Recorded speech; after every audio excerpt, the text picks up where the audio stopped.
Hindi ka man lamang mahiling, Ate Merle. Hindi ka man lamang mailing. Ang dilim talaga. Walang ilaw. Tapos na po. Yun lang ha. Hindi, pirmahan mo digdi, Ate Merle. Kami na po. Para may ano. Ano, Digdi, pirmahan mo lang para may ano ka dito. Pirmahan mo lang para maano ko. Sa labas may ano. Yan na. Yun na. Lalabas na. Yung iririlipan, di ko malapat. Oo. Yes, oo. Ilaw. Walang ilaw. Grabe. Ito ang pinaka-worst na paglipat ng mga gamit. Walang ilaw. Anong ginamit dyan dati, baby? May ilaw dyan doon. Dati din. Kailang nag-ulan eh. Pwede man po yata lagyan yan. Hindi na. Nagpupundo talaga. Dapat ay gawa na lang ng bago.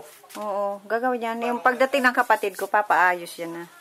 Pwede mang gawin yan ay. Oo. Kaya. Pag hindi mo sariling bahay, hindi ka makakakilos. Hindi ka pwede makapagbuot. Ang sabi niyan. Alin, sige na, Ate Merle. Alin.